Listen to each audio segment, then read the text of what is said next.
I will say there's a band I found 2 years ago out of Boise, Idaho. Bunch of young kids. They put out their first full length when they were 17. They're now about 21, 22 years old, and they're on their third full length.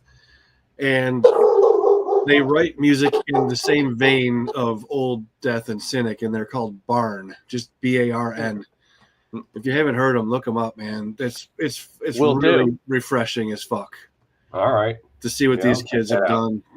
Also, when I was out, sorry, I had to step away. My niece is pregnant, and they just took her in to be induced. So my wife was leaving. I'll go check up with her when I leave here. But I also heard when I moved away, you saw this, and I think it was you, Thomas, that said, "Oh, it's Sean Reiner."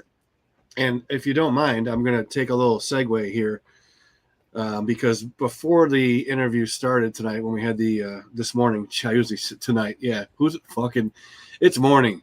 One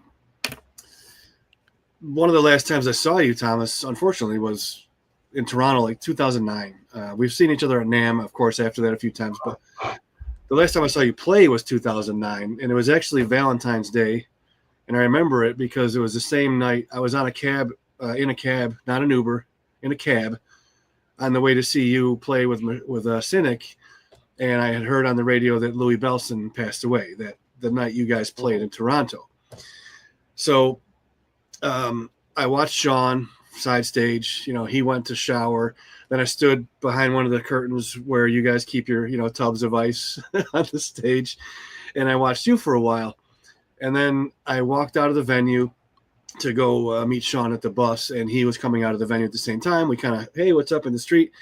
We go over to the bus, turn the corner, and there's like a group of 5, 6, 7 people just hanging out right by the tour bus door, smoking, doing whatever, chilling. It was cold as fuck because it was February. And Sean goes to open the door, and the group kind of disperses except for one guy.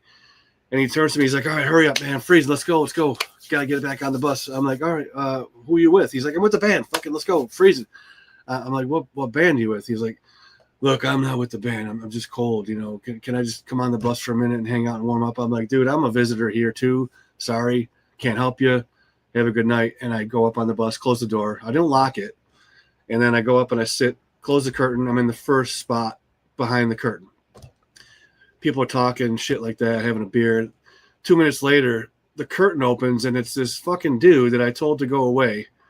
Opens up the curtain. He's like, puts his arm up. He's about to say something. And before he spoke, I was up and in his face, and I cracked him, and I threw him into the fucking window and down the bus stairs. And I just started going off on this dude. And the Cynic sound guy jumped down the bus stairs, grabbed me off the guy, shit dispersed up. He ran off. We go back onto the bus, and I go up and I turn the corner, and everyone on the bus just starts clapping. And Sean was like, dude, we should change your magazine from Sick Drummer to Sick Reaction Time. I was like, dude, that's hilarious. And I'm going to also take this opportunity. Sean gave me a bunch of symbols, 15 years ago.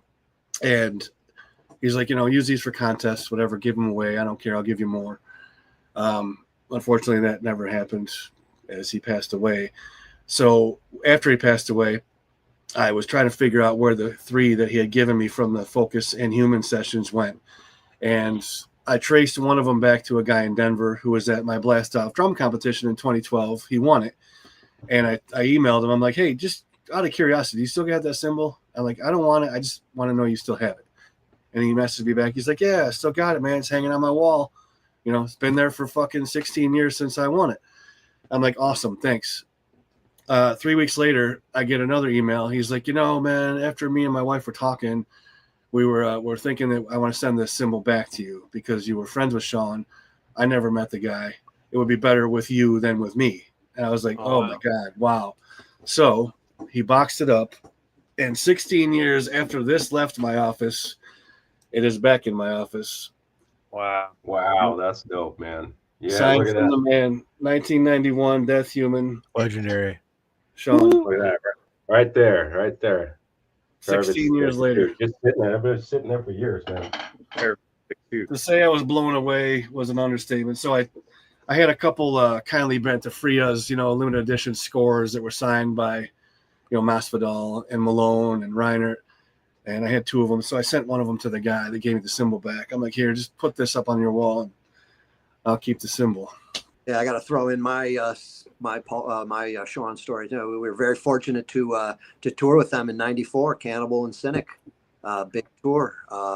We were touring for Bleeding. I guess they were. Yeah, I think it was Supportive Focus, and we shared a bus with them. And man, what a fun time! One of the best tours I've ever been a part of. Such great guys. Oh yeah.